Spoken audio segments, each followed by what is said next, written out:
Let's get loud. Let's get loud. Turn the music up. Turn the music up. Let's get loud. All right. Let's go. Check Rockfin. All right, Rockfin, do your thing. Should be live there. And let's go. Doobie-doobie-doo. Doobie-doobie-doo.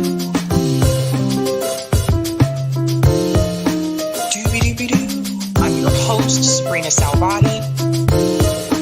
Doobie-doobie-doo.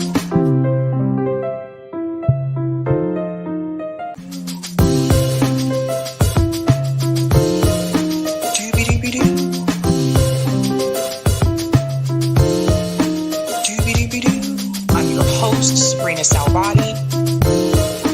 Doobie-doobie-doo.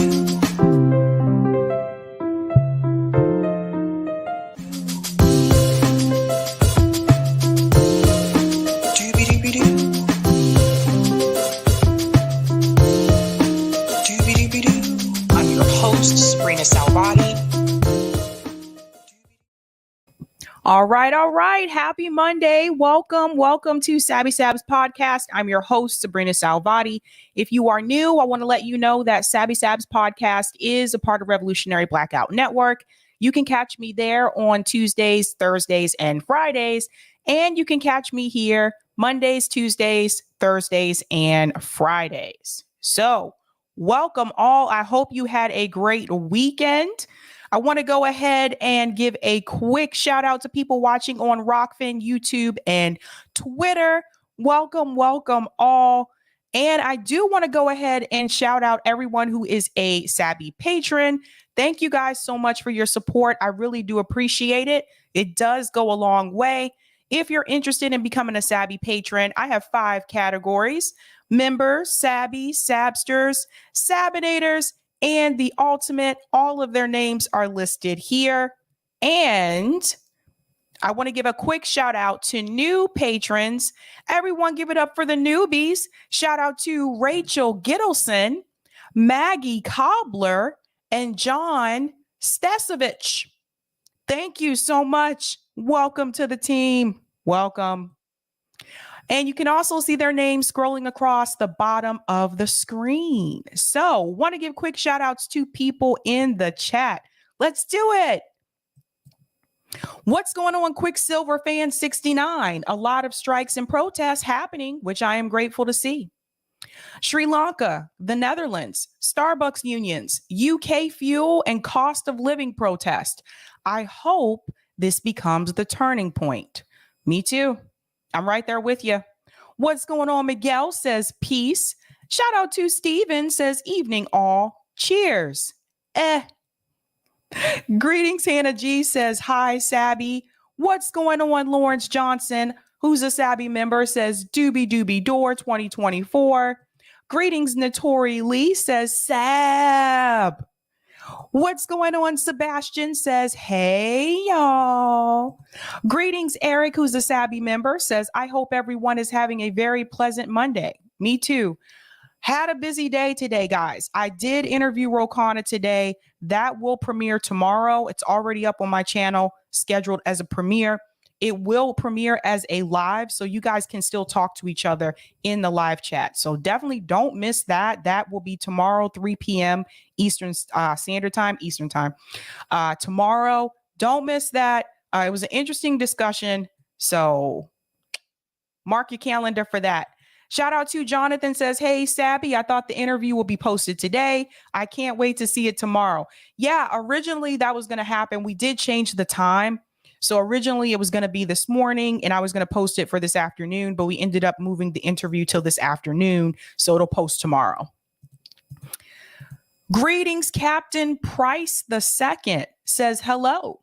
Hello to you too. Is that Arthur? I think that's Arthur. I remember that show. Shout out to the Cats 911. Everybody like the stream. That's right. Hit that like button, guys. Shout out to Casey McIver. Solidarity and fire. I'm right there with you. Greetings, Al says, thanks for streaming. Makes Mondays better. You know what's interesting? I never had a Monday show. Usually when I would get home from work, there would be a show that I would watch for that night. But Mondays, I just didn't really have but I don't even watch like regular TV shows anymore. I watch stuff on Netflix, Disney Plus, Hulu. That's pretty much it, to be honest. What's going on, JB? My comrade from RBN says, good evening, Sabs and family. Everybody give a big shout out to JB in the chat. What's going on? Eric says, what's good, everybody? Shout out to Gamer says, hello, namaste, y'all. Namaste. Greetings, A. Ross says, hello, everyone. The screen jumped again. Shout out to Angela says, stumbles in late. Hey, everyone. Oh, you're just on time. Greetings, Bladley says, what's up, everyone? Shout out to Creative Experiments. This is still better than Jimmy Dore. Oh, geez. I'm not at that level. Creative Experiments. I'm not at that level. Production wise and show wise, I'm not there yet. Shout out to Ava says, I hope Sabby gave Ro the business. Kanna's gaslighting is frustrating. It was a heated discussion. I realized about halfway through that I was not smiling at all. So I threw in a smile at some point because I realized like my face just looked pretty frustrated. So yeah, it was a heated discussion. Shout out to Yipper99 says, hi, everybody. Good news. If anyone have family members that watches Samantha Bee's Full Frontal, it's being canceled. Woohoo. I actually do not know who that is. I saw some people mentioning that on Twitter and I was like, I don't know who that is. I don't know. I'm always late to the game with these things.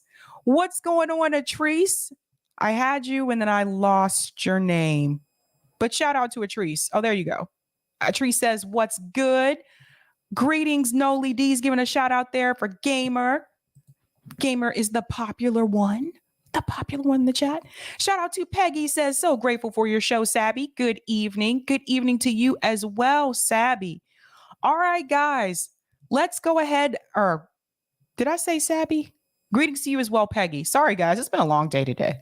It's been a long day. I had an argument at Walgreens. I was trying to pick up my allergy prescription, and they gave me this whole dialogue. And I was like, just give me my prescription. Just give it to me. Why do we have these health insurance companies where they change their contracts where all of a sudden they're not contracted at a certain pharmacy anymore? Then you got to go through all this. And I'm like, you guys filled the prescription. Just give me my nasal spray. There's a lot of pollen going around and Sabby's about to get angry. I got my spray. So let's go ahead and share my thumbnail for tonight so we can see what we are going to be discussing. So some interesting stories tonight. Tonight, we are discussing Russell Brand and Noam Chomsky truth.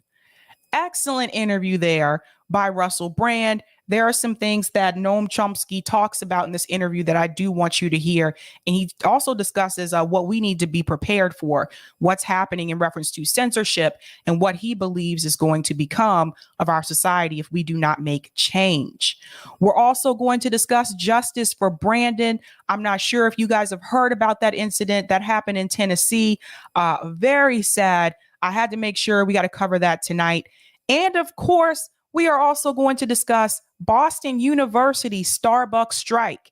Now, many of you, if you've been with me for a while, you know I used to work at Boston University and I left there because the people were cray.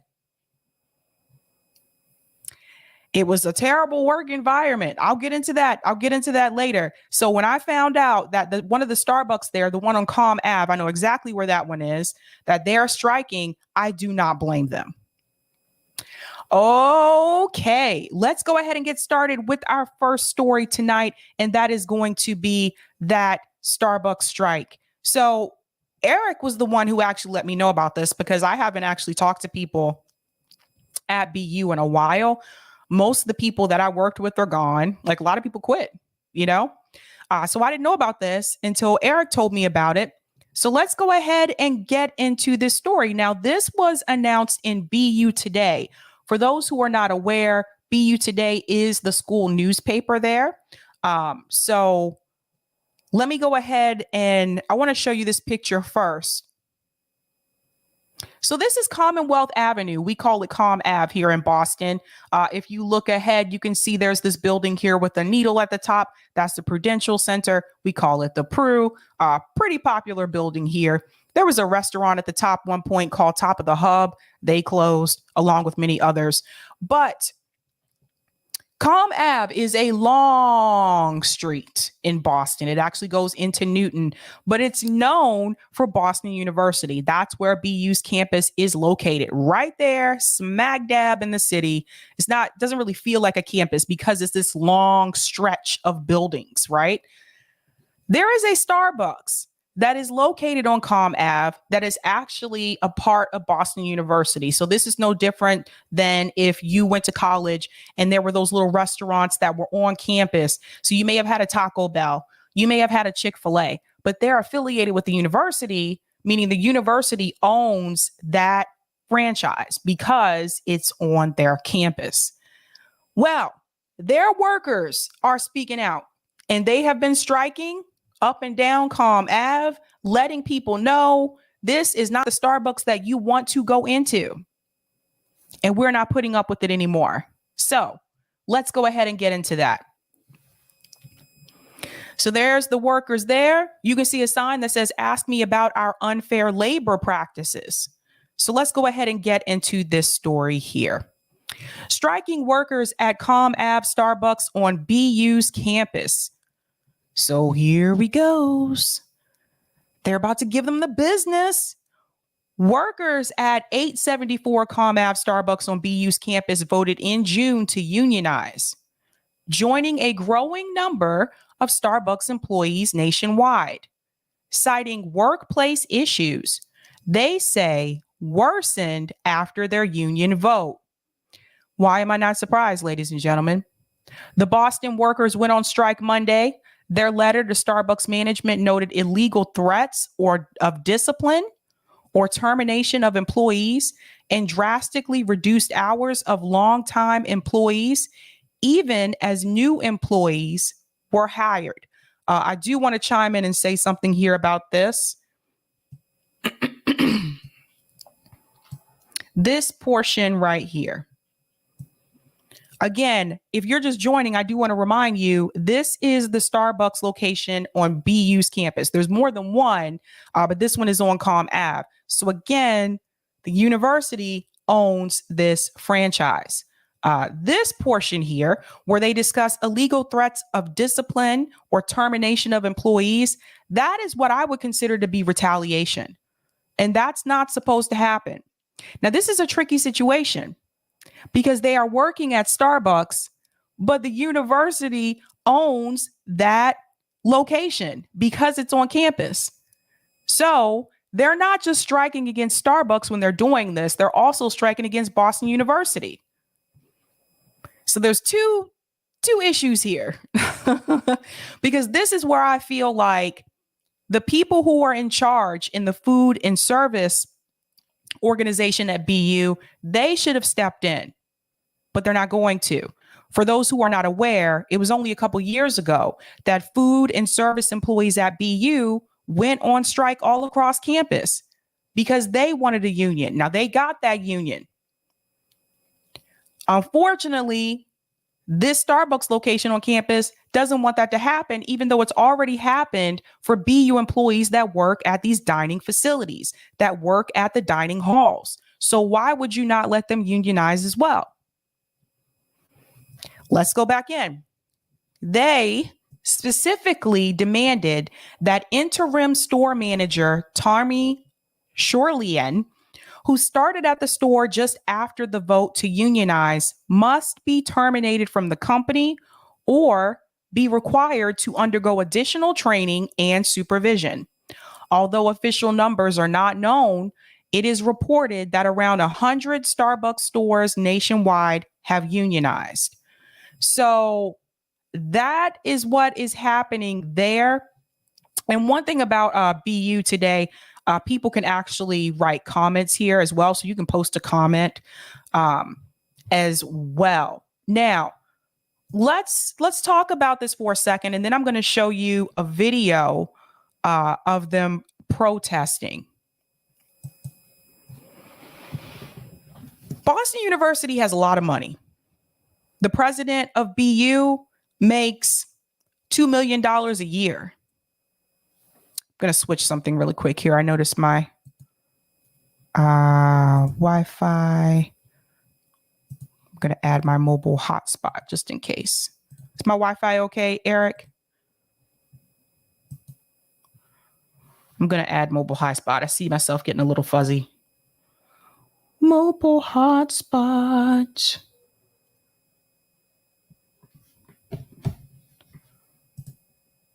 Okay, yeah. Let me just change that really quick.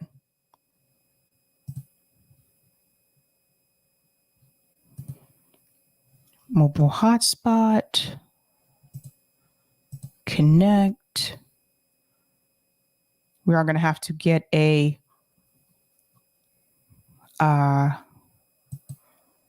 new router here. I should be connected, but because I'm already in the stream, it may take a minute, but we'll see what happens here. I think I am still fuzzy. This is annoying. Let me check.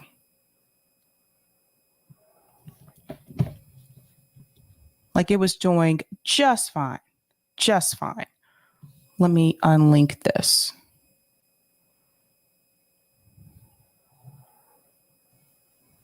Remove. I don't know if that makes a difference or not. Oh, sorry, guys. I'm just figuring something out here. Eric, I'm going to pop out and come back in using mobile hotspot. If you could just jump in for just a second. All right. I'll be right back, guys. Oh, the technology. Let's see. That. All right. How's everybody doing?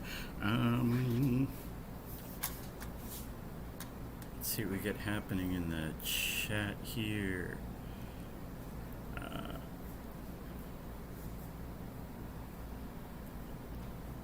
Mobile hotspot does help. I've used mine. Yeah, it's hard to know this internet stuff, whether it exactly what the issue is, but we'll figure it out. I'm sure our Sabby will be back in 1 second.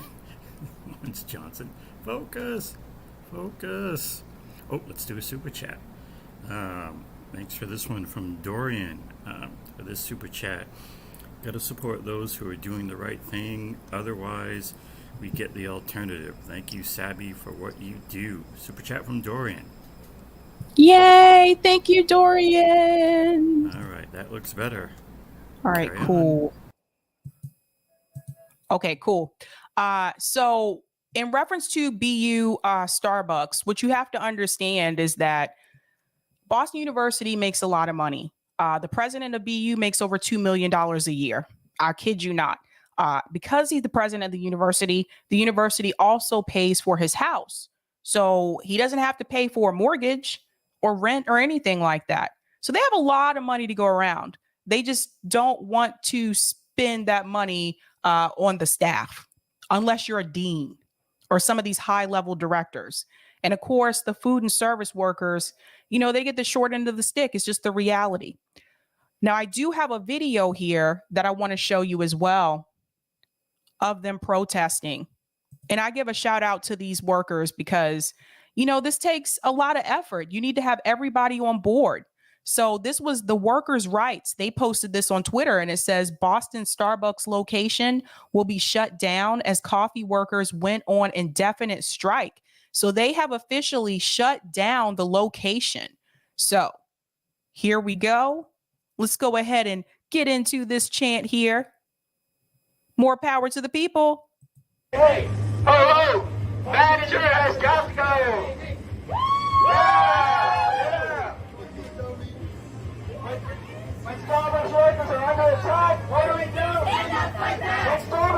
are under attack. What do we do? Stand up, fight back. The baristas are under attack. What do we do? Stand up, fight back. The baristas are under attack. What do we do? Stand up, fight back. What's hot? What's hot? You need coffee. You need coffee.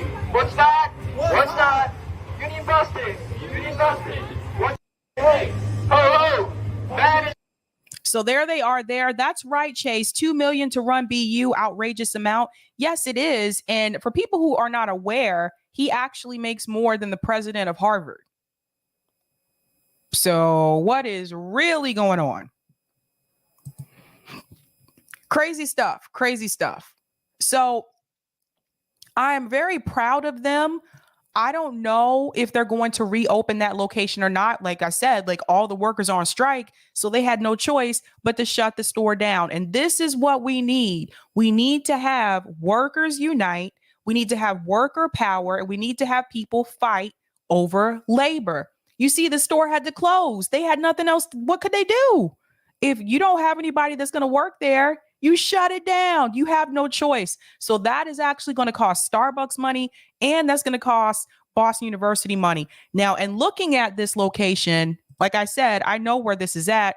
This is right across the T that you see right here. That's actually the MBTA. The Green Line train runs right down by this rail right here.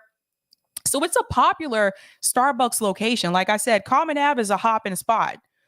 So for them to close that, you know who else is going to have a problem with that? Faculty.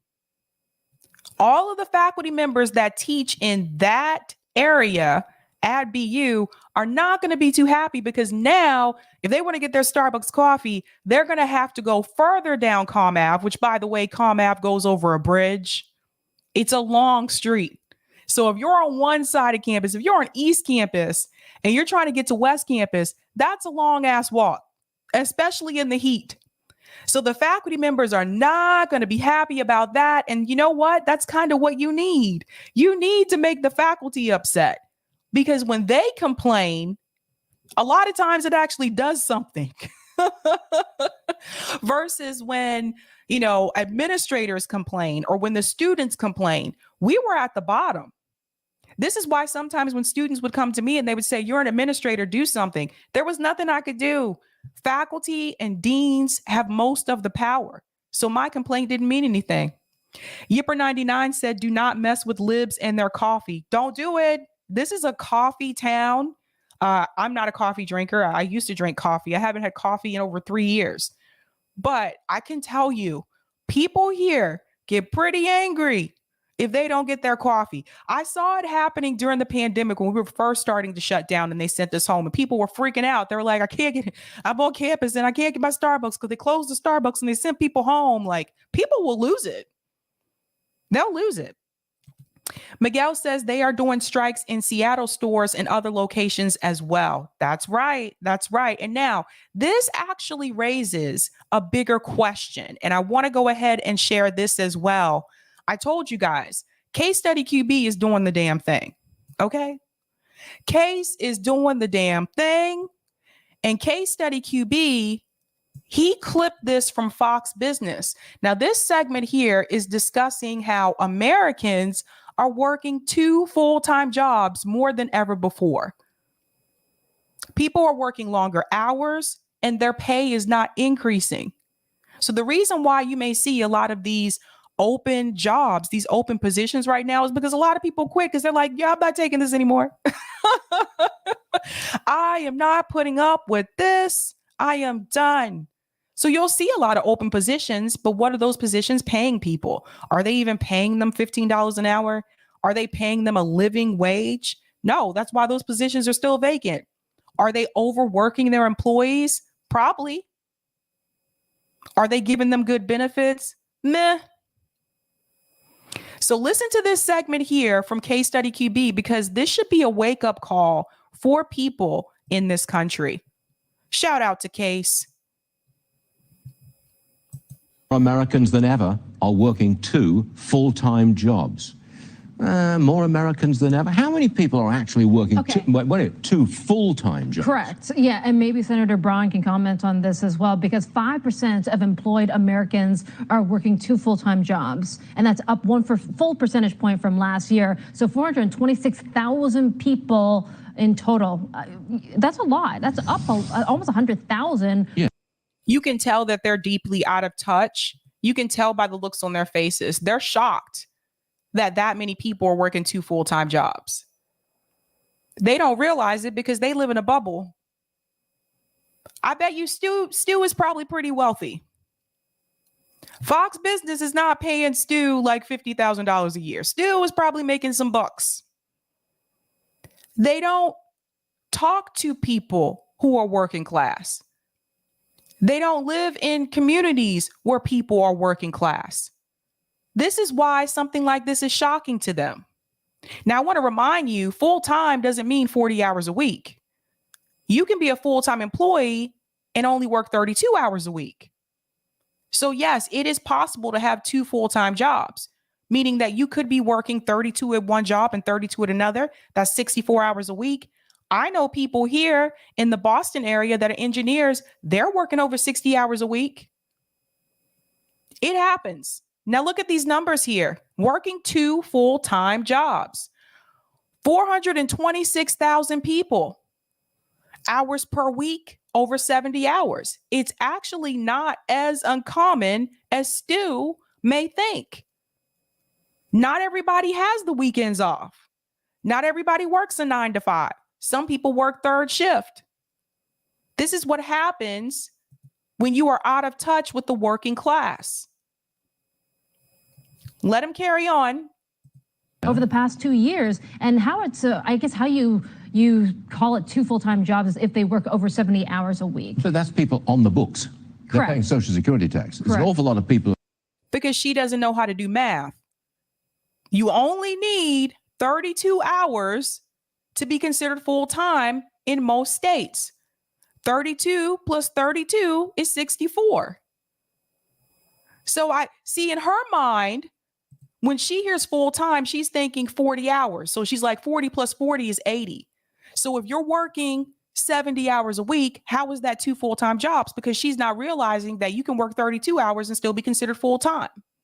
I know this because I had a job where I was 32 hours a week and I was full-time. This is the class divide, guys. They're so out of touch. They don't get it. They don't know what it's like to be working class. It reveals itself every day more and more. One full-time job and another job on the side, off the books. And they're doing it now because the economy is forcing them to do Correct. it with a Exactly. 10% pay cut due to inflation. No, they're still out of touch. Yes, some people are forced to do it now, but people were doing this before inflation. I was working 2 jobs back in 2010. They're so out of touch. They just don't get it. He goes on to say, oh, that must be a job that's off the books. Not necessarily. You can work night shift at the hospital and you can have a day job. I've seen people do this. It does happen. They're so out of touch. And this is why I told you guys before, you never see them bring on people who are working class. This is why they don't understand what people are dealing with. This did not start this year with inflation. People have been doing this in this country for decades. Talk to people in my old community in New York where I didn't know one person that didn't have another job. I didn't know one person, people who were full-time still had something else, and that was just to pay the rent. Wake up, Stu. Inflation. And think about pre-COVID where we were. No inflation, raising wages the old-fashioned way in the toughest places, probably didn't need to do as much of that. This economy, how it gets back to where it was, where everything was working, where you were taking away some regulation, energizing the productive side of the economy. Who knows when we get back to it. But what about the job openings? Raising wages? How much does he think we were getting? Because I can tell you, even as an academic advisor, I was getting a 2% increase, and the health insurance premiums go up every year. So I really wasn't getting a raise. How much does he think we were getting? Does he not realize that a lot of us, especially those of us who are millennials and Gen Z, in order for us to get a significant pay increase, we actually have to leave our employer and go to another one? And then they wonder why millennials and Gen Z hop around. They wonder why we'll only stay at a company for 1 year and then go to another one, because we have to get a significant increase. I wonder if this is a generational divide as well. And I say this because they seem to be from the generation where people just got promoted just because. They had been working with the company for 5+ years and they were due for a promotion. Those days are long and gone. They seem to be from the generation, with the exception of the woman, they seem to be from the generation where people were given pensions, where people were giving some kind of stakehold in the company that they were working for. Those things don't happen to us. Who's giving out pensions? Tell me, let me know.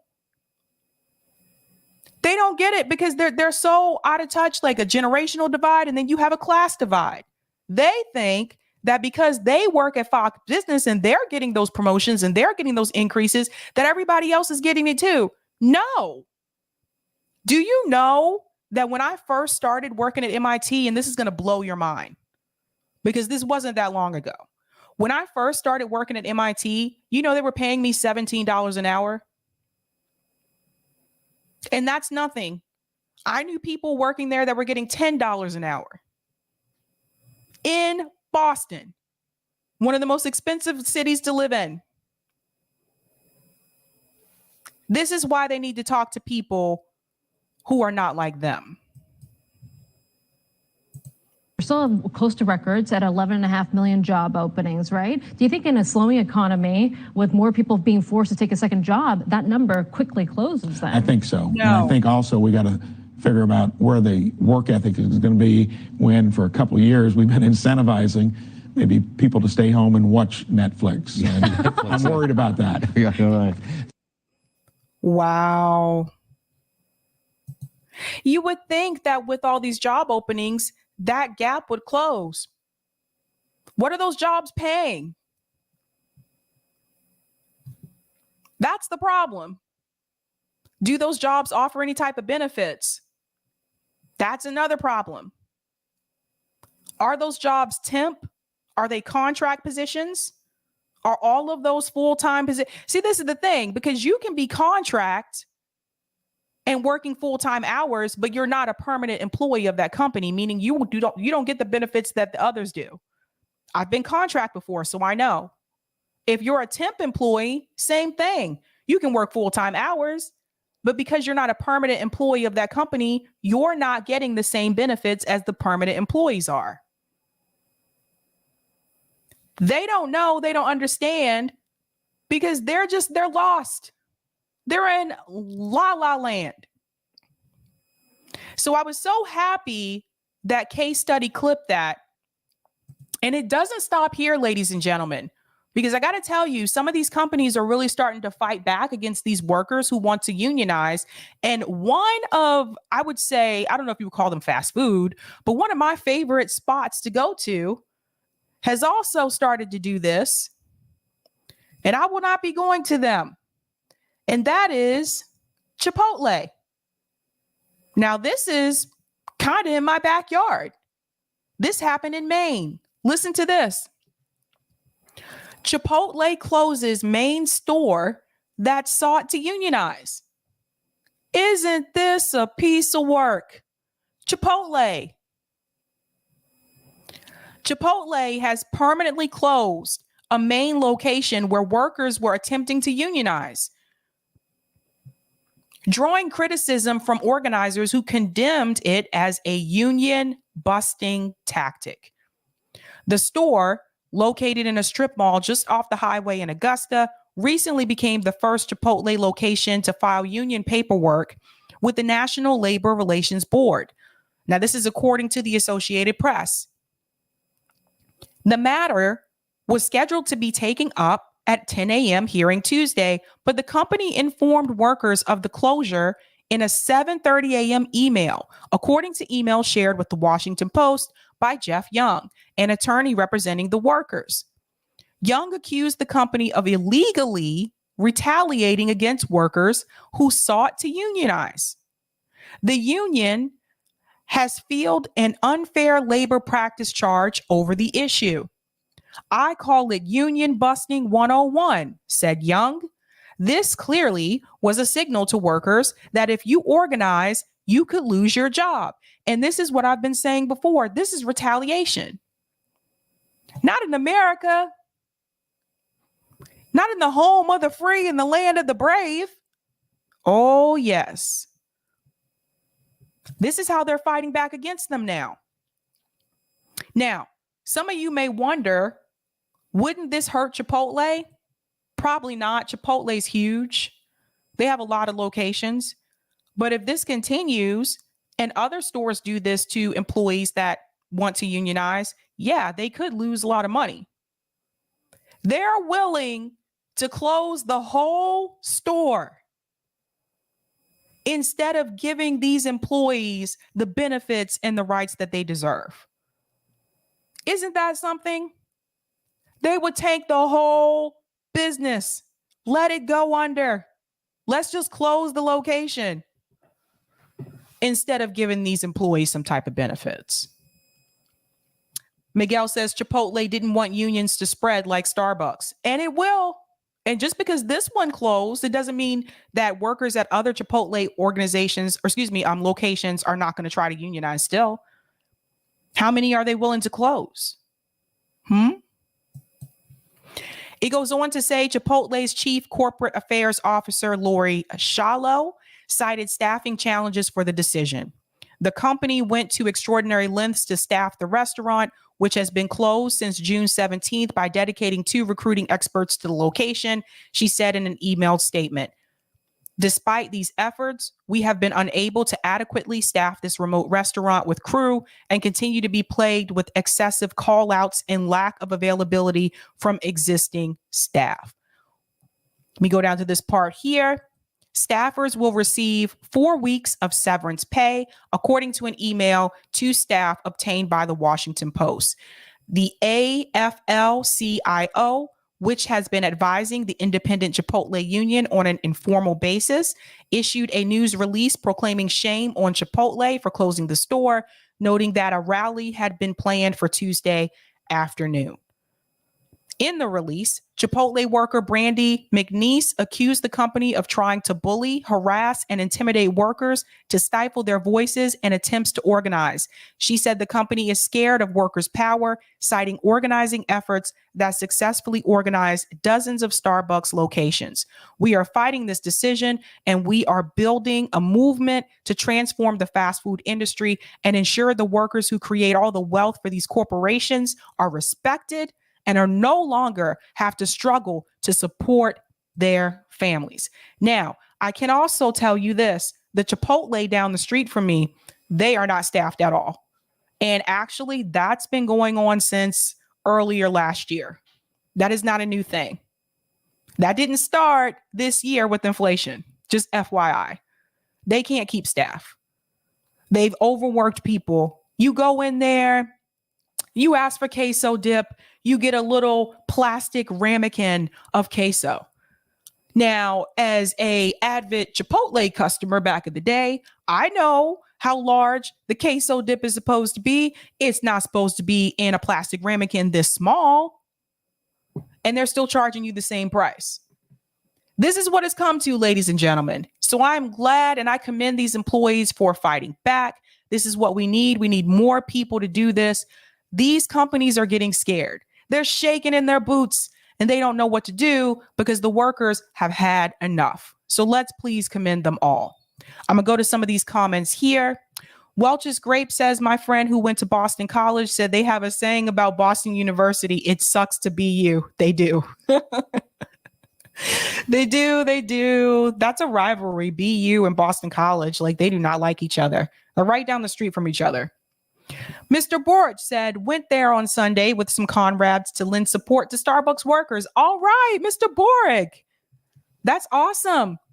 JB says she's not aware. The crazy part is you can work 2 full-time jobs and not get the full-time benefits. Imagine having 2 full-time jobs and no benefits. That's right. Sebastian says, I applied for a job at Harvard and it pays around $15 per hour. I was sad. Yeah. People don't realize, like, some of these big name academic institutions, depending on the job, don't really pay well. Miguel says the bigger the corporation, the lower the wages. Bingo. Look at Walmart. Thank you for the super chat, Rodrigo. Excited for Sabby's takedown of Ro Neocana. Oh, dear. Thank you so much for that. I'll take those comments on Rockfin, Eric. Thank you for the tip on Rockfin, Roger Meadows. Idaho voters got an initiative to allow voters to pass a law called the Quality Education Act, which is officially certified for the November ballot, giving voters a chance to boost funding by $323 million a year for a stronger K-12 public school program and better pay for teachers and support staff, all with no new taxes for anyone making over 250,000 K. None would go to supers, principals, and people at the top. That's really good, Roger. Stu Varney net worth is 10 million. What'd I tell you guys? What'd I tell you? I told you. Yearly salary, 3 million. Do you see what we did to them, Sabby? They admitted people have 2 full-time jobs. People who are lazy don't work full-time jobs, let alone 2. By admitting this, they're saying between the lines, OMG, you mean to tell me that when you work hard, you don't get rich and you're not rich because you're lazy? Well said, Roger. Well said. Good point there. They're saying the quiet part out loud. All right. I want to go into our next story. I do want to go ahead and warn you about this. Before I play the video, I'm going to read a little bit of the article first, and then I'll get into the video. There was a young man. His name is Brandon Calloway. I'm not sure if you guys have heard about this story. He's located in Tennessee. He was chased down by police officers in Tennessee and beaten. All of this over a traffic stop.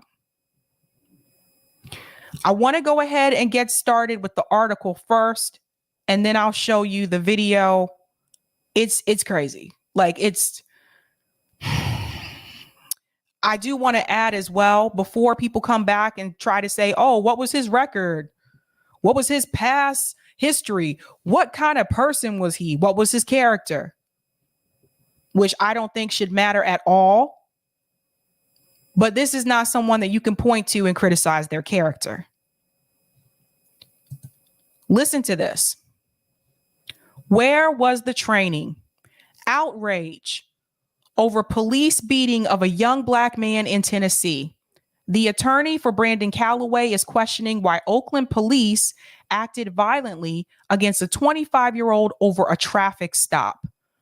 Now, this is Brandon Calloway here. Let me tell you a little bit about Brandon. Brandon Calloway graduated from the University of Tennessee at Chattanooga last year with an electrical engineering degree. So, for the people who like to come back and say they weren't a good character, Candace Owens liked to use that excuse a lot. She's crazy. For the people who like to come back and say, oh, they had a record in the past. Not this one. So I want to hear what the excuse is this time. So let's go back and see the article. He made his mother and father, Denisha and Edward Calloway, proud.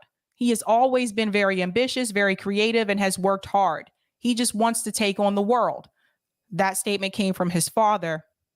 On July 16th, while driving to his father's home, police in Oakland, Tennessee, by the way, this is Tennessee, not Oakland, California, beat Calloway after stopping him for a minor traffic violation in pursuit. Calloway was severely injured, requiring stitches in 2 areas. Now, that's coming from his attorney, Andre Wharton. He is still being treated for his injuries. Oakland Police Chief Chris Earl told Huffington Post on Thursday that one of the officers involved in the incident has been relieved of duty and that the case has been turned over to the District Attorney General, Mark Davidson. On Friday, Assistant Chief Larry Gaines told the Huffington Post that although the officer is not active duty, he is still employed by the city. So he's still employed. After you see this video, I think you'll agree he should not be employed by the city, period.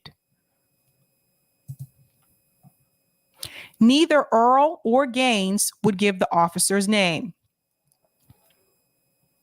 They kill me when they do that.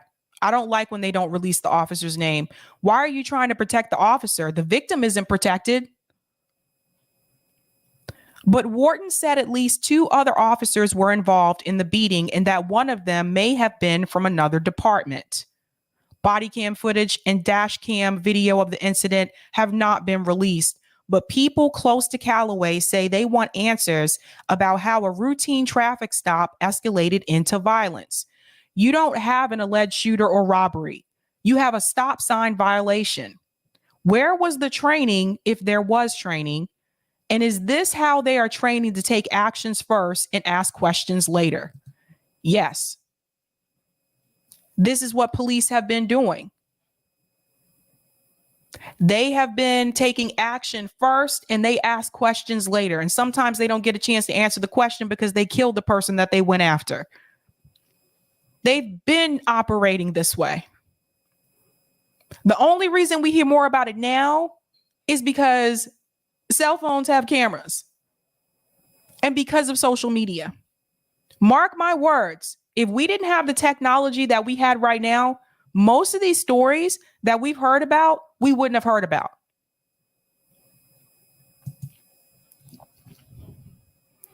Calloway allegedly failed to stop for a stop sign while driving 32 miles per hour in a 20 mile per hour speed limit zone.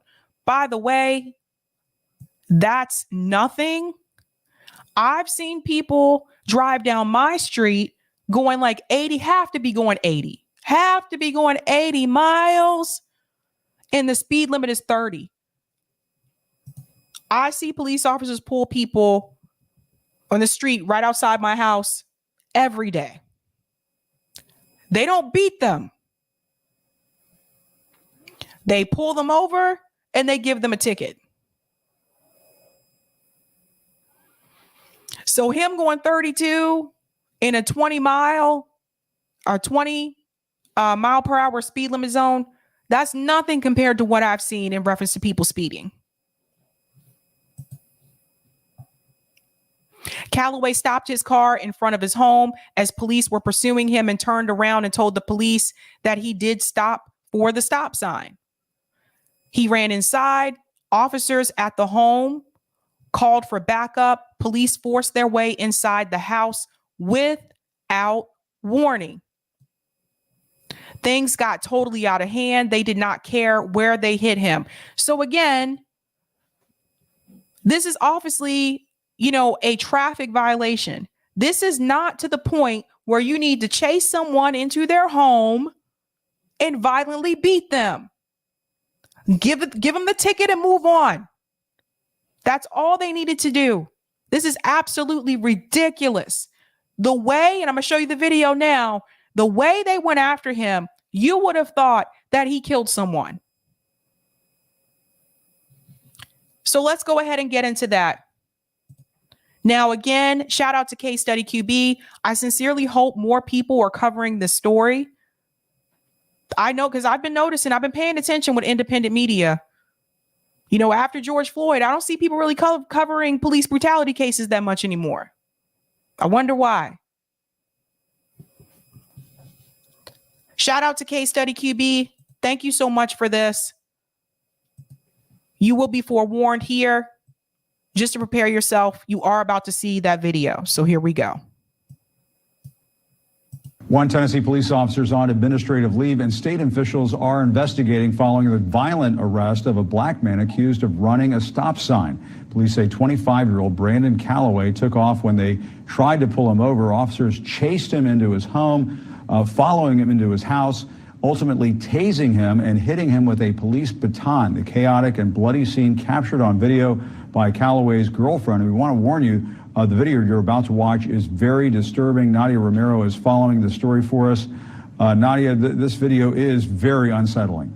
It really is, Jim. And well, you just need to take a look for yourself. It's disturbing, but it shows the moments after police officers make their way into the home captured by Brandon Calloway's girlfriend. Take a watch. Get out! Get on the ground!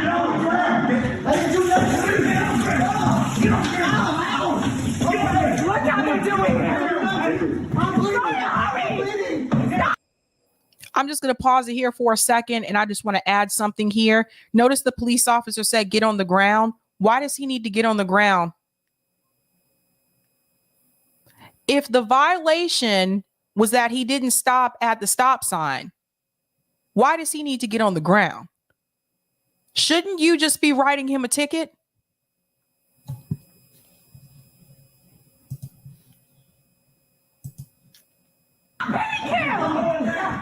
Brandon, stop resisting! Brandon, just stop resisting! Tell me, just stop! Just stop! No! Just get on the ground! Get on the ground, Brandon! Get on the ground! Get on the ground! Get on the ground!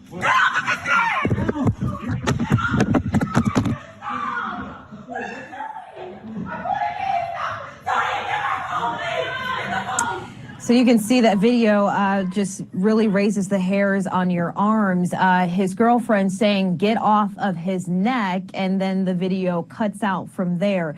Now, we did try to we requested video, body cam video, but that request was denied by the Tennessee Bureau of Investigation because of this pending investigation. Jim, if we back up to what started this, it was an alleged traffic stop. The police alleged that Brandon did not stop at a stop sign. This is exactly why I continue to say that police officers should not be the ones doing traffic stops. This is not warranted. This behavior from the police is not warranted. All they had to do was write him a ticket and drop off the freaking ticket. That's it. There was no reason for them to beat him up. There was no reason for, obviously, you heard from the girlfriend, I believe it was the girlfriend that was speaking, that they had their knee on his neck. What was all of this for?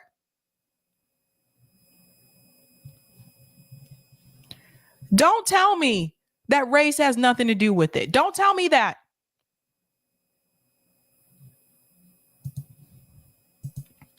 That he continued driving, that he was speeding, going 12 miles per hour over the speed limit, and then only pulled over when he turned into his driveway and went into that house. And that's when the video then picks up, and you can see what happens from there, Jim. And Nadia, you were saying the Tennessee Bureau of Investigation is now reviewing all of this. What do we know about that investigation? Well, we're able to get the affidavit that shows that officers say that they decided that it was proper to detain him, and they officers pursued and made entry by kicking in the front door. And why were they kicking in the front door? What did Brandon Calloway do? Did Brandon hurt anybody? Did Brandon rob anybody? No. Brandon Calloway, according to the police, and we don't even know if that's true because that's their side of the story, and we know they like to lie. All we know is that he supposedly did not stop at a stop sign and he was speeding. So what? That gives you a reason to kick through someone's door?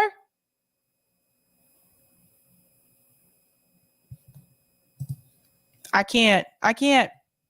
So that is the question that I asked to Brandon's attorney, attorney Andre Wharton, about what he called a forced entry, and that he says if this was really about an alleged traffic stop, that things should not have escalated in this way. Take a listen. At best, you have two minor traffic violations, no prior felony alleged, no robbery, no homicide, no shooting, no active shooter allegations, nothing of that sort. Brandon Calloway has no record, no criminal record. So you can't, Candace Owens, you can't George Floyd this one. You can't. Not that that should matter anyway, but you can't do that with this situation in particular. Rise to a quick level of forced entry into a home, immediate use of force. So Attorney Wharton says there was no attempts at de-escalation there, that things just escalated. He says he wants transparency in this investigation as it continues. And I was able to speak with Brandon Calloway, and I asked him how he's been doing since all of this happened. We saw in the video the blood coming from his face, all around his face, and you saw how violent the arrest was. This was his response to what it's been like for him over the past week. I'm definitely having flashbacks and nightmares. I really feel like it's a nightmare. So that's like a consistent thing. I always have fear because of what's happened to other people with me. So Brandon is experiencing trauma. Every time that Brandon gets into his car, he's probably going to be afraid because of what happened to him. You know, here's someone who was doing the right thing in life, or what they tell you you're supposed to do. He was not a criminal. He did not have a record. Brandon Calloway just graduated from college with a degree in electrical engineering. Here's the problem, folks. When these racist cops are driving down the street and they see you, none of that matters. They don't see that Brandon just graduated from college. They don't see that Brandon's about to become an engineer. They see a black man who they consider to be a threat because of the color of his skin. That's what they see, and that is all they care about. And I've told people about this before, that you have people in law enforcement that are involved in the Klan. You have people in law enforcement that are white supremacists, that are part of white supremacist organizations. They have jobs just like everybody else. Some of them are cops, so they screw you over with the criminal justice system. Some of them are lawyers. Some of them are doctors, so they screw you over with the medical system, give you incorrect diagnosis. They are everywhere. This was 100% racially motivated. Brandon Calloway had no weapon. None. And I want to remind you that it's people like Joe Biden who are giving the police more money. For the people who don't understand why we say defund the police, do you understand now? Take the money away from them. They don't need it. They've had plenty of training. The racial bias and the bigotry that exists in law enforcement and the criminal justice system in this country, no amount of money that you give to those organizations is going to change that. They are doing exactly what they want to do to the people that they want to do it to. And it doesn't matter how much money you give them. They are always going to treat Black people this way. They see you as a criminal first. They see you as a suspect first. They see you as guilty first. They attack first, and then they ask questions later. They get put on paid leave, and nothing comes of it most of the time. Most of the time, nothing happens. So don't be surprised if these officers are not held accountable for this. I want them to release the body cam footage. I want to see it. I see they're hiding it.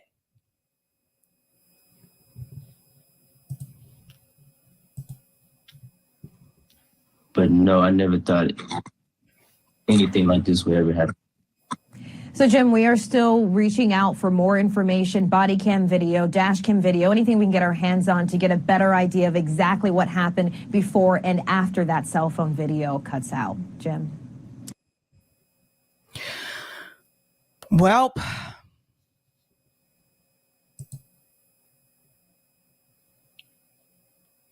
there's no reforming this. There's no, when people come to me and they say we need police reform, no. There's no reforming because the cops are racist. They've always been this way. I was taught at an early age, if you need help, don't call the police. Call your parents. My dad taught me, don't call the cops, call me. This is absolutely criminal what they did to him. Now, luckily, his girlfriend was able to film what she was able to film because, again, like I said, I don't know if they're going to release that body cam footage at all. They may not. Luckily, she was able to capture some of it.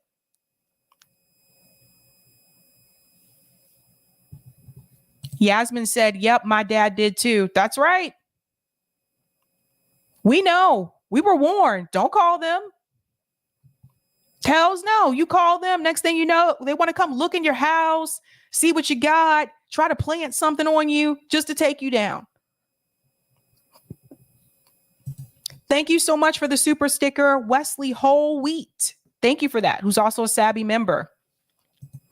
Yasmin says, don't they need a warrant to go inside someone's home? You would think so. JB Font says they went into someone's home without a warrant, beat him senselessly over a traffic stop. Do y'all say why we say defund the police? Exactly. Jonathan says if he would have killed someone and he was white, they would have brought him some Burger King and then gave him the ticket. Exactly. Jay Taylor said, what is Case Study QB? What is it all about? Sorry to be confused. Oh, so Case Study QB, he's a friend of the show.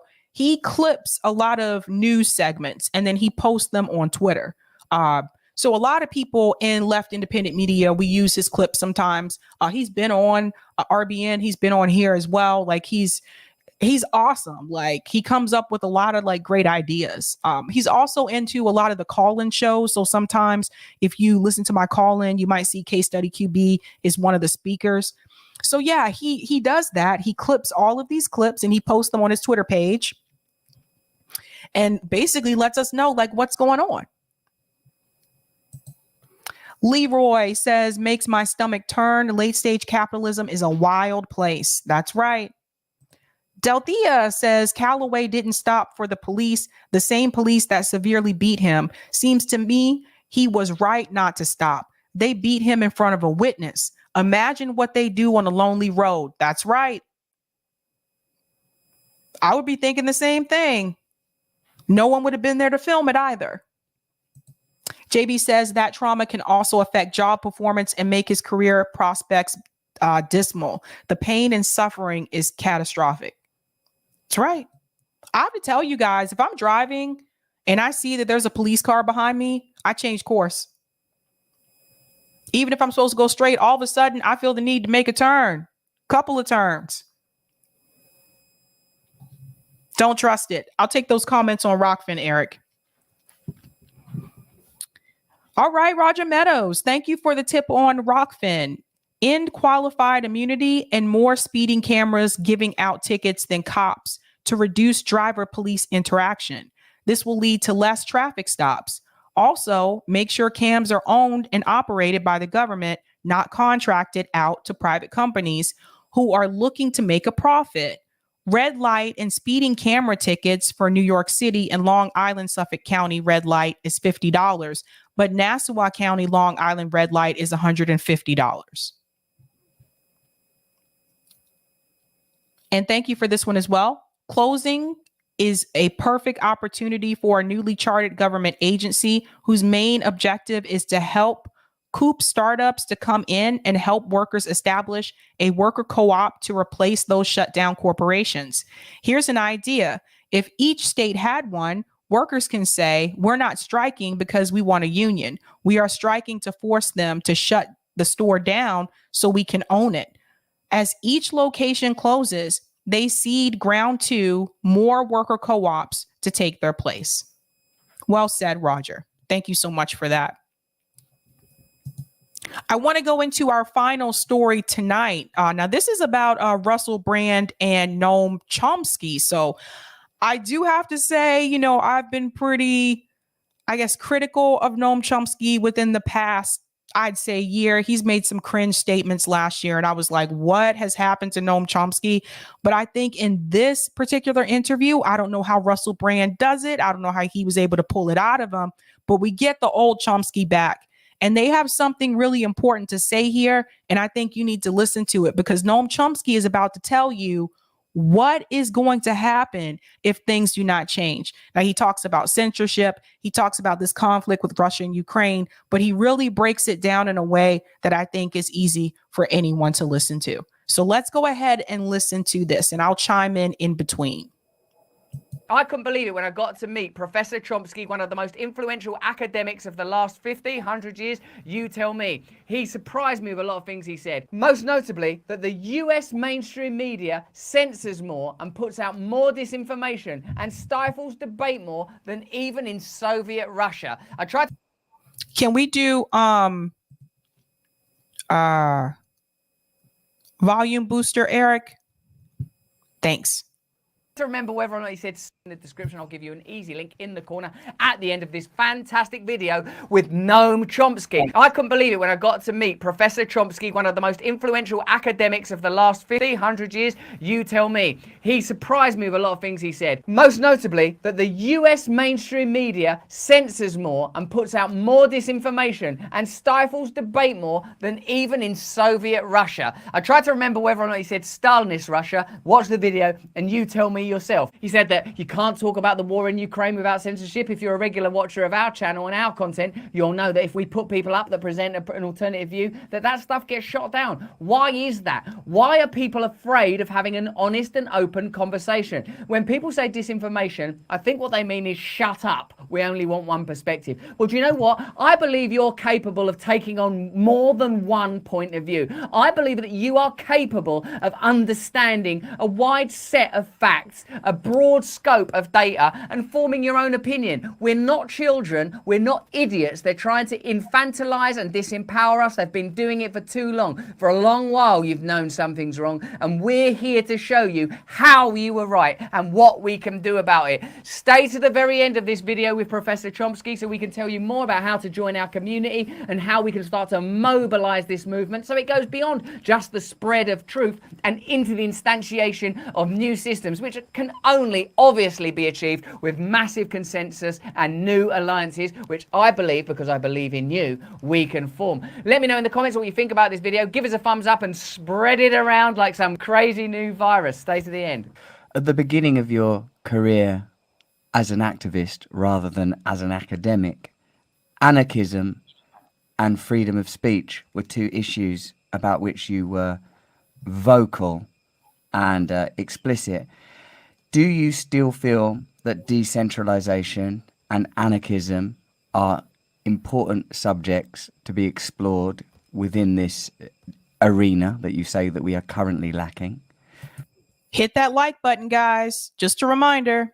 And do you feel that there is a future in some of these ideas that sometimes feel like they belong to a previous century, specifically anarchism? I think they belong to a future century. These are long-term goals that should guide us in what we do every day, but can only be approximately realized, and we can make advances towards them. But without freedom of speech, we have no hope of dealing with any of the problems that concern us. Okay. I just want to chime in here for a second. Noam Chomsky just told you without freedom of speech, we're not going to be able to tackle a lot of these problems that we deal with. This should be one of the main issues that people should be pushing right now. And this is why I'm always skeptical of people, especially people in independent media, that want to censor people. That doesn't make any sense. They only want you to talk about certain things, or they only want you to talk about it in a certain way. If you're an independent journalist or commentator, that doesn't make any sense. If you're calling for people to be removed, if you're calling for people to be shut down, to have their content removed, what does that really say about you? We have to have this ability to speak freely. We have to be able to tell people the truth and the whole truth, and not just the narrative that mainstream media wants you to present. Until we are able to do that, it is going to be very difficult to fight, even for things like Medicare for all. Because what's the narrative that mainstream media puts out for that? They're going to take your health care away.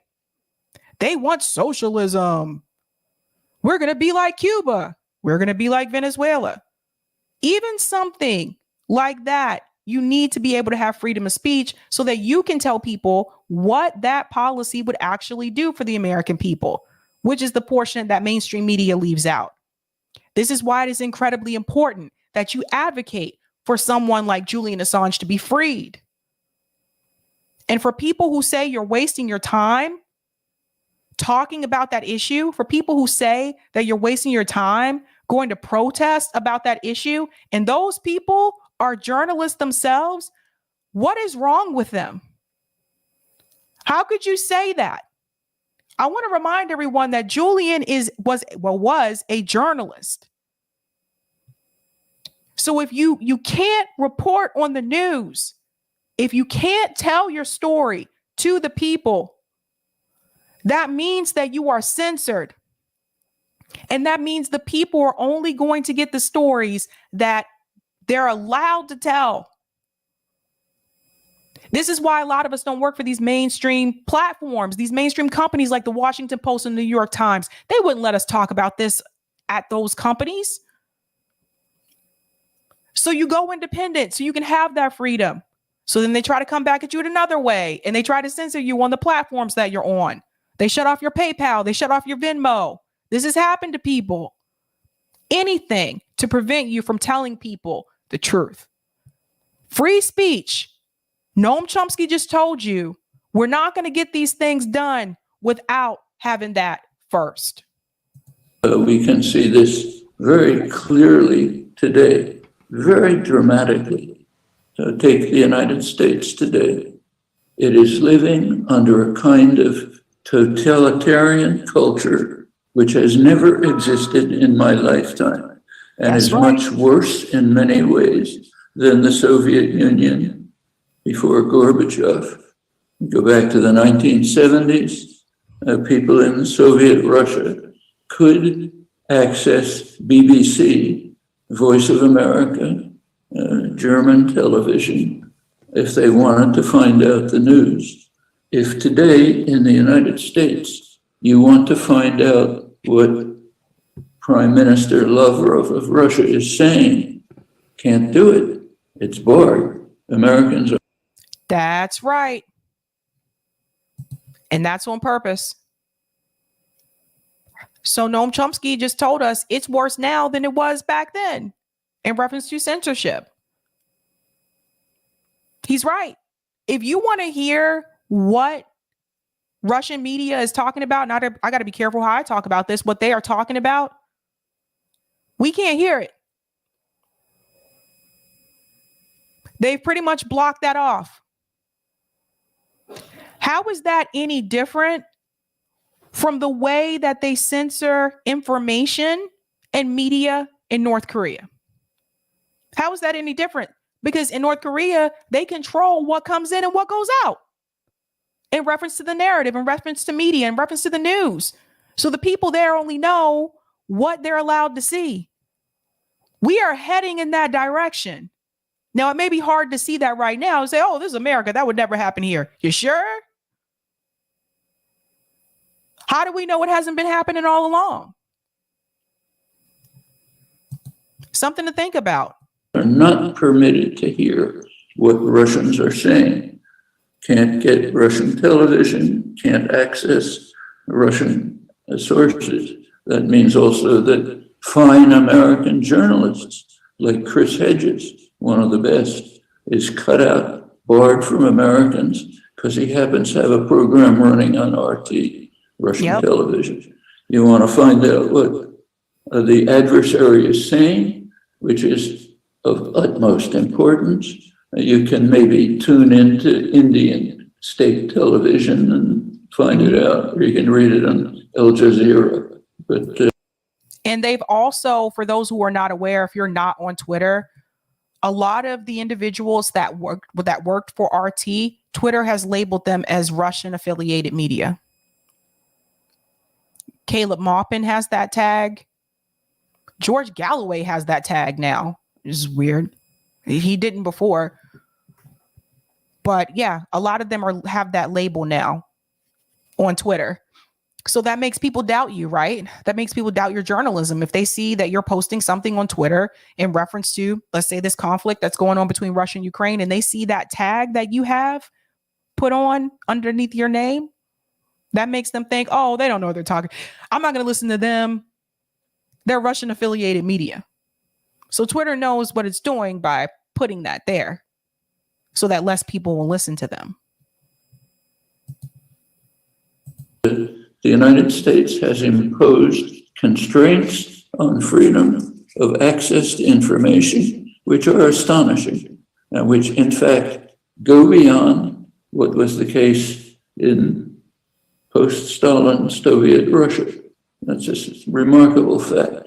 It goes well beyond anyone who dares to break the party line on the dominant issue of today, Ukraine, is simply demonized, vilified, can't be sent to the gulag, free country still. But and this is not the first time I've seen that happen. I saw this happen with the war in Iraq. People in media, the ones who were around during that time that spoke out against it, they were gone. Phil Donahue, I'm not sure if everyone remembers him. He was a talk show host. He was against the war in Iraq. They said, Phil, you got to go. Just like that, Phil was gone. No more show for him. They also did this to the Dixie Chicks. And I know I brought this up on my call-in show. They also spoke out against the war in Iraq. Just like that, Dixie was gone. The Dixie Chicks couldn't book venues. This went on for like 10 years. So when people talk about celebrities being canceled, they were actually canceled. Now, later on, it became more popular and acceptable to admit, yeah, you know, they were wrong about the war in Iraq. Now you can say that. But during that time when it was going on, you could not say that. And this is what they do. And they're doing it again now. you can barely talk. And that has very dangerous implications for the current situation and beyond. All of this is very serious. As far as anarchism is concerned, that should be a guiding principle. We should constantly. Oh, sorry. I think type VNC is, let me come out.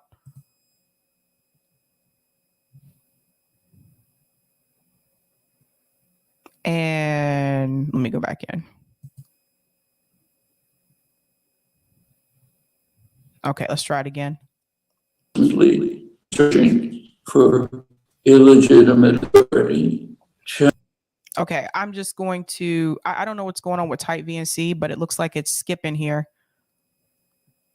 Trying to, let me log out and log back in. I'll do that. Connect.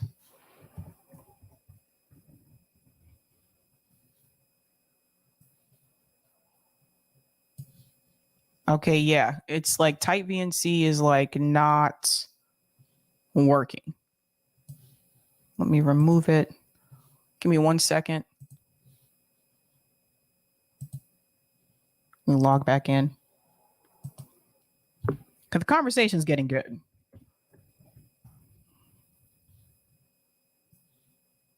Okay, yeah. Eric, I can't log in. I don't know what's going on with Type VNC, but none of that stuff is showing up for me, none of the tabs. So I'm just gonna, oh, wait, there it is. Okay. Let me try it again. Challenging its illegitimacy, trying to overcome it. It's basically the core principle of traditional living anarchism. So that should be a guideline in anything we do. However, we should recognize that to deal with the current existential problems like climate destruction and nuclear war, we are going to have to work within the framework of existing institutions. That's obvious just from consideration of timescales.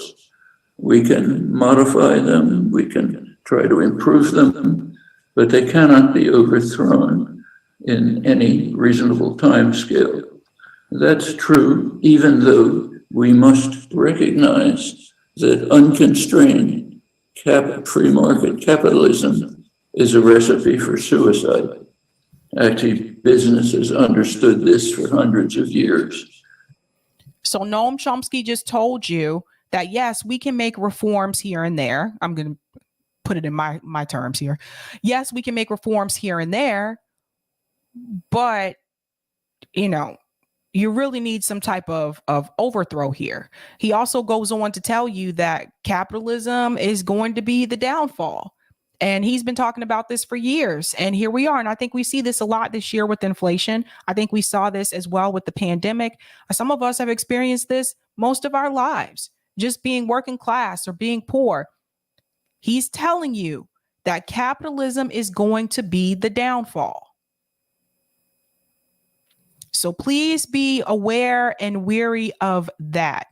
That's why they never permit the business world, which is overwhelmingly powerful, never permits capitalism, always insists on massive state intervention to defend private power from the ravages of the market. The talk about free market capitalism is propaganda. We will take what the last 40 years, which according to rhetoric are the triumph of free market capitalism, Thatcher, Reagan. In fact, it's what economists have called a bailout economy. Let's go back to what he mentioned about Reagan, this free market capitalism. Remember, Ronald Reagan was the one who introduced trickle-down economics, that whole plan that he had where he said, oh, yes, it's okay. Yeah, the wealth is concentrated at the top, but don't worry about it because it's going to trickle down. It reminds me of like those pyramid schemes for a lot of these companies that say you can be your own business person. You guys have seen these before. We've had these emails come around. People will come to your house and they'll say, you can be an Avon salesperson. You can be a Beachbody salesperson. And yes, all you have to do is get more and more people under you like I did. And then you'll make more and more money. And then because you have those people under you and because you're making more money, your money is going to trickle down to the people under you too, but it doesn't. What, in order to be successful in those types of businesses, and some of you know what I'm talking about, Amway, Avon, Beachbody, like in order for you to actually be successful financially, you have to keep getting people under you. You have to keep recruiting people to be a part of your team. And then those people have to recruit people to be a part of their team, and then so on and so on. So what happens is those pyramid schemes don't work because the people who are at the top of the team, they're the ones that are getting all the money.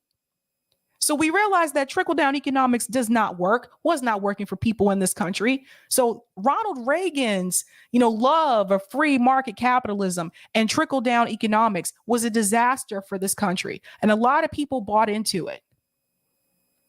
What? JB said, hey, Sabs, I sold Avon for a little while. My mom did Mary Kay. Yes. Delthea Simmons. They're called MLMs. Yep. Yes.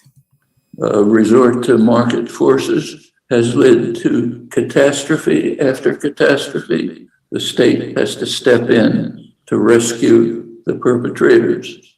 I can go through the details, but it's overwhelming.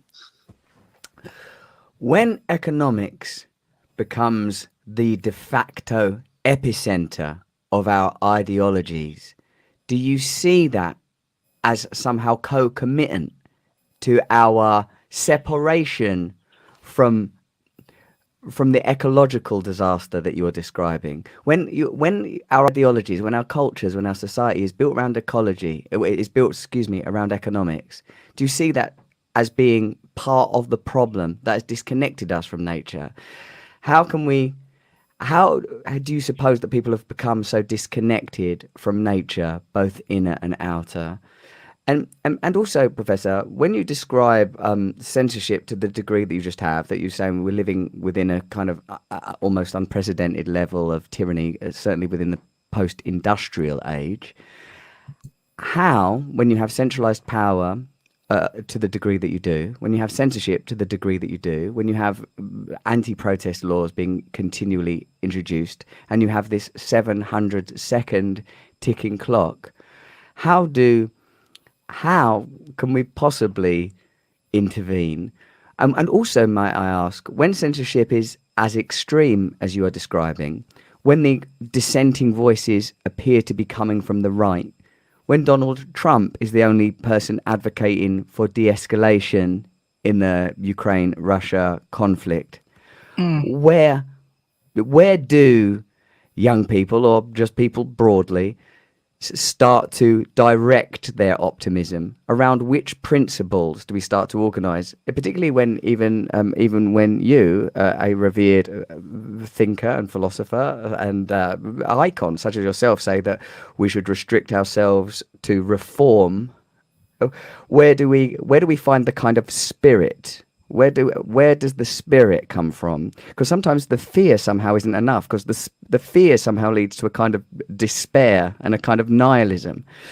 And from somewhere, I feel that we have to engage something that it seems to me, has long been lost, certainly since the 60s, particularly since the 80s. From where are we to find this kind of libido, this kind of love, this kind of new eros for our planet and each other in this? Russell asked like 4 questions in that one statement. Russell Brand was asking like 4 questions at once. I don't know. I hope Noam remembers everything that he just asked him, because wow. But yeah, you notice Russell Brand here even brought up having that type of strength that people had in the 1960s and also the 80s. We just don't have that anymore. That same kind of fighting power that people had to fight for the civil rights movement in this country, to push back, to go out into the streets and to say, I don't care if you hit me. I don't care if you sick dogs on me. I don't care if you jail me. I don't care if you push me off of the bar stool at these lunch counters when they were doing the sit-ins. They did not care. Where is that same fight, that same power and passion with the people that we have today? And this is something that I've been talking about before. I don't see that same energy on a large scale. The last time I saw something pretty close to that was the George Floyd protest. And we see how those ended the moment that Joe Biden was elected, as if the problem of police brutality ended because we got a Democrat president. It's really sad. And you would think with all the technology that we have now, we could mobilize more, we could get more people out. But I think, I talked to Chris Hedges about this. I think that we lost something when we gained a lot of that technology. I think a lot of the younger people I talk to today, particularly former students of mine, I think they are incredibly lonely, spending a lot of time on social media, Twitter, Facebook. And yes, you're interacting with people, but it's not the same as having that interaction with them in person.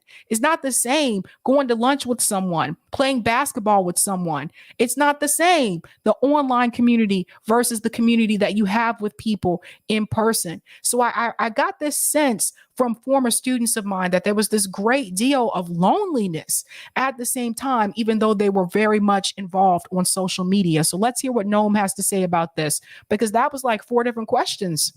Technocratic wasteland. Where, Professor? Where? I'm imagining all of this being written down in the corner of your screen. I see plenty of it. I mean, I was very active in the 60s, in the aftermath. Fact of the matter is, there's more young people engaged in serious political activism today than there were in the 60s. There was a small period, the late 60s, 68, 71, short period in which there was plenty of activism. There wasn't much before. It settled down afterwards, but moved in different directions. Instead of Woodstock, what you had is deep, extensive engagement in problems of the day. Take the feminist movement, mostly developed in the 70s, not in the 60s. There were seeds set in the 60s, but then the actual developments went on. Yeah, well, don't forget the women's rights movement, though. That happened before the feminist movement. Don't forget that. Like when women, protested, there were hunger strikes that they did as well for the women's right to vote. Don't forget the suffrage movement. I would also add in there the Vietnam protest as well. So I would add those in as well. Environmental movement barely existed in the 60s. Earth Day was a breakthrough. Then it took off with direct activism. Opposition to aggression grew extensively in the Rome, not Rome, but I said Rome. And I was thinking about Noam Chomsky. Russell grabbed a big yellow pad and said, "Let me write this down. I am taking notes." 70s and the 80s. In fact, our doctrinal system, of course, suppresses activist achievements, doesn't want people to know about them. But the 1980s were an extreme breakthrough in history in opposition to aggression. The US was fighting, Reagan was fighting brutal terrorist wars in Central America. For the first time in history, people in the aggressor society, us, went to live with the victims, didn't just protest. Thousands of people from all over, all sectors, young people, evangelical churches, all sorts, went to live with the victims, to try to help them, to protect them, even to offer whatever protection a white face gave. That never happened in history. Well, there you go. That's Noam Chomsky. So that was really interesting. I don't think Noam answered all of that question, but he did ask him like 4 different questions at once.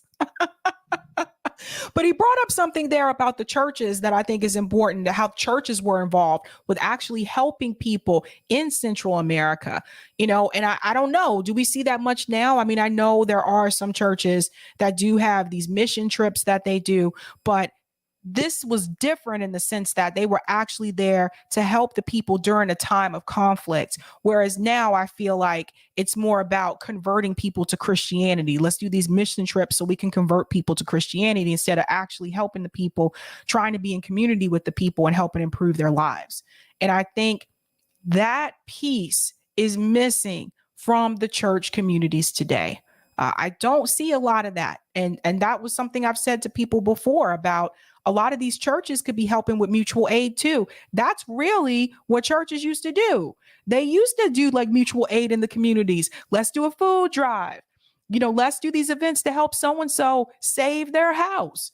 Churches used to do that. Somewhere along the way, it became like this multi-million-dollar industry for some of these pastors when they realized, oh, we can get into televangelism and I can make a lot of money and get a mega church.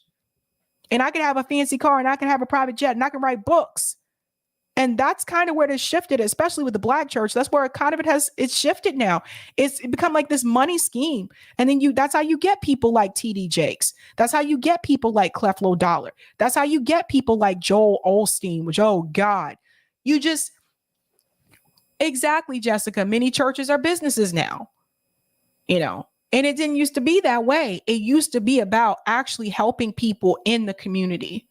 And now, and especially even when I was growing up, it was a lot of give me your money. It's tithes. Put some money in the offering plate. What if you don't have any money? Then people give you weird looks like, why are you not donating the money? And So much has changed. And so I think that one of the things in reference to that entire conversation is that we really need to get back to building community and creating community in this country. That's a big difference from what they had in the 1960s, even in the 80s, that we don't really have as much now.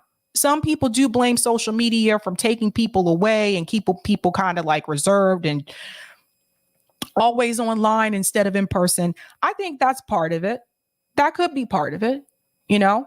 But also somewhere along the way, I think people stopped trusting their neighbors and people stopped wanting to get to know their neighbors. And I think that's a big key factor as well. I told you guys when Chris Hedges was on here, I lived in the same building for 5 years. I didn't even know the people that lived in the building. I didn't know their names. We'd pass each other every day on our way to work to go catch the bus, catch the train. I didn't know who those people were. It's really sad. But a lot of times we are always on the go, just constantly on the go. But we got to like help each other in communities and build community. But I think he's 100% spot on in reference to free speech. We have to get there. We have to get there if we really want to help solve some of these other issues that we've been trying to fight against. I'm going to go to some of these comments really quick. JB says Max Blumenthal and Aaron Mate talked about that recently, deplatforming instead of debunking what they say. That's right. If you don't agree with the narrative that someone's pushing, why not have a debate with them instead? Or you don't even have to debate, because I don't want to, I get tired of the whole debate me, bro. I get tired of that kind of thing. But write an article, refuting what they said instead of trying to just deplatform them. It's kind of the coward way out, to be honest.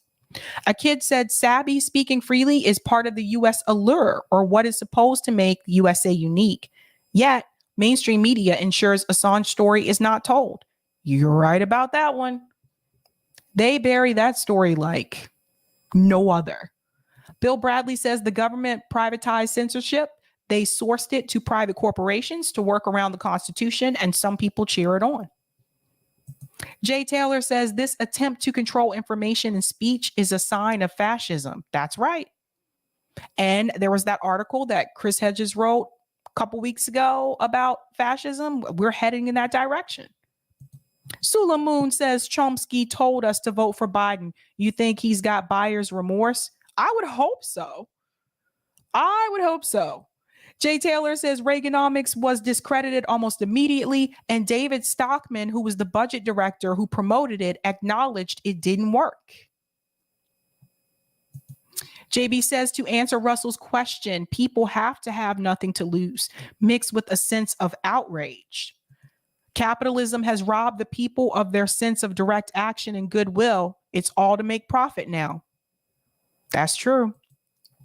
Delthea says small churches still do community work, but even then it depends on the pastor. That's right. That's right. I'll take that comment on Rockfin. Boop. Thank you for the tip on Rockfin, Roger. Okay, Sab, you promised us a show on the minimum wage way back in October 21. Based on the annual outreach project report by the National Low Income Housing Coalition that says what it should be per state and more expensive jurisdictions of each state. They called me today and said the 22 report will be ready 10 a.m. Eastern time this Thursday. A fresh new report, Sabrina. I'm going to be bugging every day on this until you do a show. That's right. I know I forget. I'm sorry, Roger. I get a lot of show requests in reference to topics. Like that's pretty much what a lot of my emails are like filled up with. It's like show requests. And I'm like, oh boy, there's so many of them. I told you guys I wasn't playing when I said I need an assistant. I'm not kidding. Like, I'm really not kidding. I needed like an admin, somebody to go through all those emails, someone to do my calendar, and somebody to book these shows, like for real, because I'm all over the place. But I'll remember this time, Roger. Thank you so much.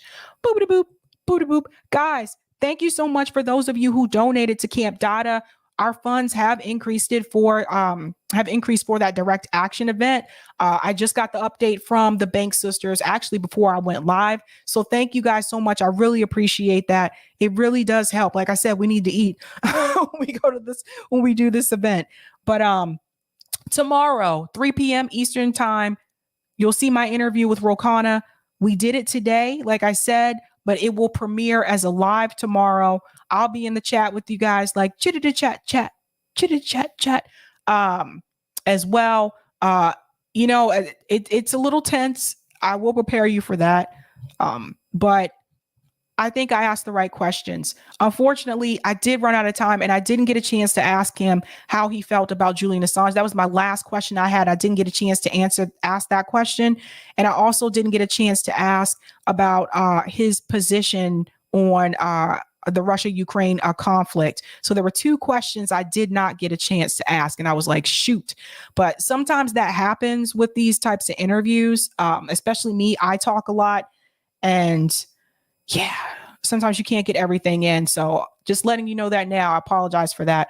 But we did talk about a lot of things. And, there was one of the things that he said that really does debunk this whole, we have to increase the number of progressives in the House. And I'm not going to tell you what he said. You'll have to watch the show tomorrow to see that. But yeah, tomorrow night, 7 p.m. Eastern time, Tara Reid will be here along with Jesse Jett. There's a big event that is coming up in Chicago. And Tara Reid is one of the speakers along with Garland Nixon as well. This is Caleb Maupin's group, the Center for Political Innovation. They're going to come on and talk about that. And we'll also have news. So guys, thank you so much for joining me and hanging out with me tonight. But you know how we do this. It is time for Sabs to go. So have a good night. Keep up the fight.